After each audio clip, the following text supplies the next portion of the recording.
Hey there. The human body is perfect.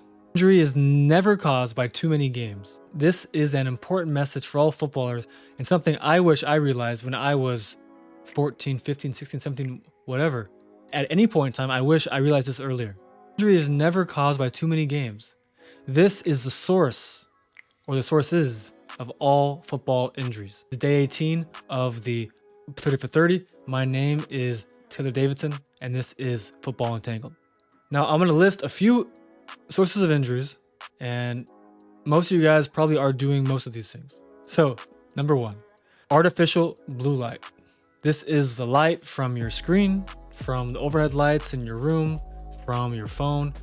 Any source of blue light is terrible for you. It directly lowers testosterone, directly kills and destroys melatonin. For those that don't know, melatonin is one of the most important hormones in the human body for development, recovery, and growth. And blue light can spike cortisol. It can ruin circadian rhythm. It can ruin leptin sensitivity. I can go on for days, guys. It affects every single function in the human body. Next, mindless video games. Stop spending your currency. And by currency, I mean your money, yes, of course, but also I mean your time, your effort, your energy. Why would you give away that stuff? You'll never get your time back. When you're 40 years old, do you really wish you completed that one video game? Or do you wish you spent the time building a business, becoming stronger, more powerful, a better athlete, and actually getting yourself closer to the dream of becoming an elite professional footballer that you tell everyone you want to become? Next, a lack of sleep. This should be pretty obvious for you guys. If you can't sleep, or if you aren't getting enough sleep or enough high quality sleep, your body's going to be at a higher risk of injury. And why is that? Well, I mean, your bones, your muscles, your fascia, your nervous system, everything is not recovering as well as it should. And then you're basically behind the 8 ball. You're slacking. Your body is malnourished. It's under-recovered.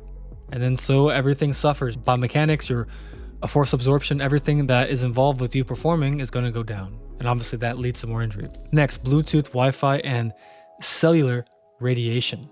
Now this is radiation from your phone, from AirPods, from the Wi-Fi box, from any device emits different types of radiation. Some emit more of one type than others, but across the board, just in general, any device is going to emit some form of radiation.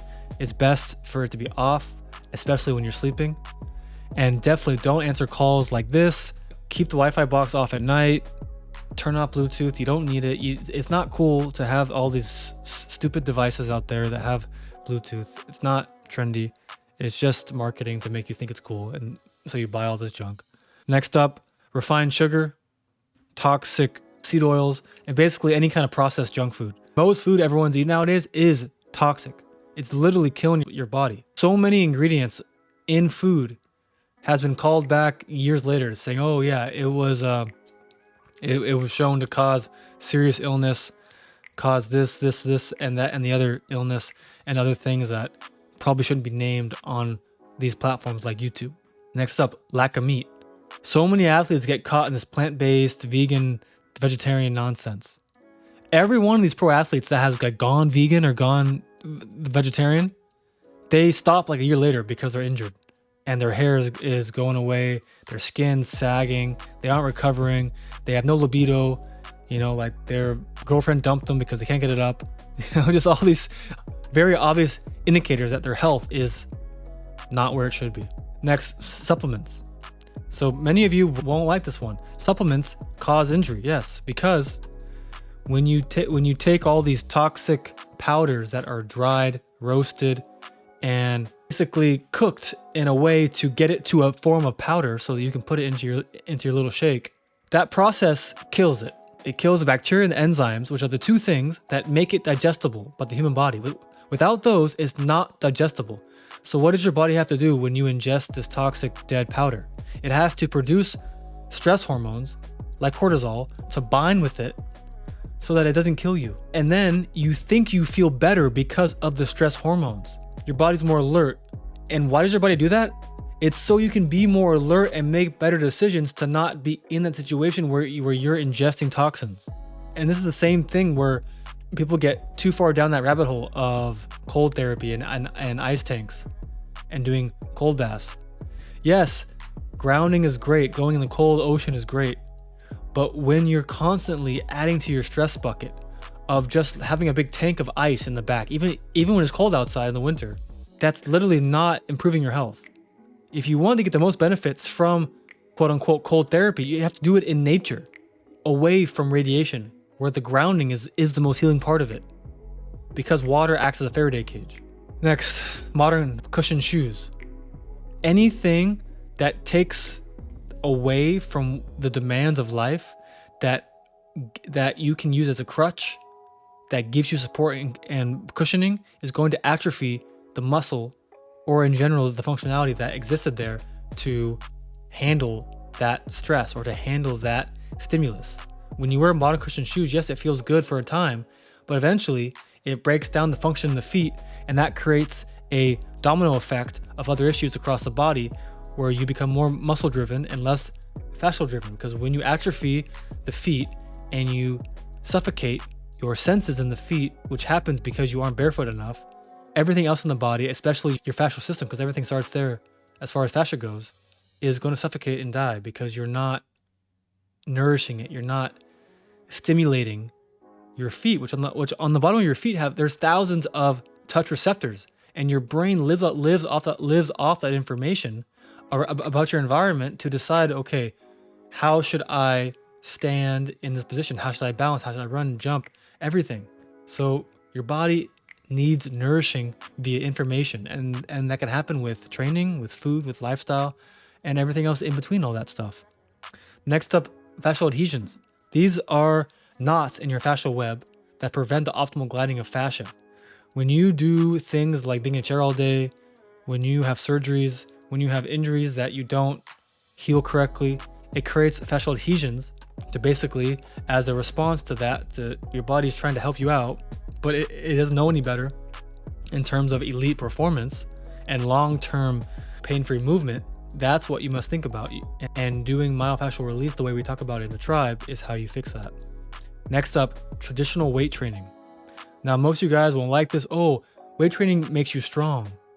It prevents injury. But there's no evidence to show that. And everyone that says that, all they did is they just heard that phrase get repeated 1,000 times by some doctor, some coach, and then they think it's gospel, or they think it's truth. It's not. It's just saying to say things because it sounds good. How does weight training make you strong? Yes, weight training makes you better at lifting weights. Weight training makes you better at a barbell back lift, at a deadlift, at a barbell hip thrust, at that specific movement, moving that amount of weight. Moving slower doesn't make you faster. Now, if you want to lift weights and you want that to be your profession, then yes, you should do weights. You should lift weights. And there's a dozen other layers of this that is too long for this video. But in short, strength is not built in the gym. On top of that, bodybuilding. If you do bodybuilding, you're isolating muscles, you're segmenting the body, you are disconnecting the fascia, you're drying out the fascia, you're causing fascial adhesions, and you are retarding your nervous system because you're teaching it to handle this level of stress under load, as opposed to moving freely on the pitch in your sport in the flow state, having to react to all these different opponents and the ref and the crowd and the ball and the spin on the ball, and there's all these things you have to react. This nourishes the brain because it forces you to think. Next up, muscle tightness. Muscle tightness is a source of injury, and most people don't understand how muscle tightness works. Muscle tightness is a compensation pattern from your body to adapt to trauma, to adapt to lack of fascial integrity, and basically is your body trying to keep you alive. Now, muscle tightness can also cause bad posture, and of course bad posture can lead to issues with your performance and obviously your aesthetic and your physique. And the way you fix that is with peniculations to release muscle tightness. This is like when you yawn. It's an involuntary traction and relaxation combined with your breathing. On top of that, stretching is a source of injury, because when you stretch a tight muscle, you are numbing the muscle fibers. Your brain thinks the pain's gone away, so then it tells you the pain's gone, so then you're able to play. But in reality, the injury is still there. The dysfunction that created that tightness in the first place is still there. So stretching is a real problem because you are numbing the pain. And the pain is literally your lifetime doctor. It's telling you, okay, this is not working. You've got to fix it. If you don't fix it, it's going to be bad. If you don't listen to the pain, it will get worse, whether you like it or not. So you have to treat the underlying dysfunction to help the pain go away naturally, and how it should for long-term performance. And we're almost there. Porn. Guys, porn causes a dopamine spike magnitudes more than serious drugs. And dopamine has a very serious role in how the brain works, how your muscle fibers work, and can generally just ruin mental well-being across the board, because you're training your brain to be addicted to this to a video on a screen of things happening. You know, it's really not an intelligent use of your time and is sick. You need to have a talk with yourself if you have a problem with porn. And we do help guys overcome this in the tribe. Obviously, we're about footballers, but ultimately, if you want to be a strong man, if you want to be a healthy individual, you need to get back into nature and realign your dopamine to become addicted to nature, because nature uses dopamine, that hormone, to make you addicted to doing good things for yourself. When you take drugs and you're watching porn, all these things, artificial sources of dopamine, you are taking yourself down a pathway of destruction because you're becoming addicted to artificial reality. Same thing goes for video games, social media, and even some kinds of music. And lastly, bad relationships. If you don't have a good grasp of your life and being able to know, okay, this person in my life is not good for me, I need to cut them out or else I will suffer. Because if you suffer, then you can't help anyone that actually loves you. You can't help the people that need your help. So you need to do what's best for you, because if you aren't good for you, then no one else is gonna care. Trust me. And now the fun stuff. What are not sources of injury? Too many games, bad luck, misfortune. The excuse of, oh, the modern game is faster and more physical, bad challenges, bad grass. All these things that I just listed are not sources of injury, and you can comment down below and we can argue about it there. All right, big guy. And so, as a summary, the human body is a perfect creation, designed, evolved, and modified over millions of years. You really think a few extra games per season is the cause of injury? No, of course not. Human health, performance, resiliency, and athletic ability has been going down every single year for almost a century. The human body was not designed to break down. It was not designed to be fragile and collapse with no one around. This is a big story right now. A referee in Germany just tore his ACL. A referee. And you guys do realize that a referee does not have incoming tackles to deal with. The referee does not have to deal with the football.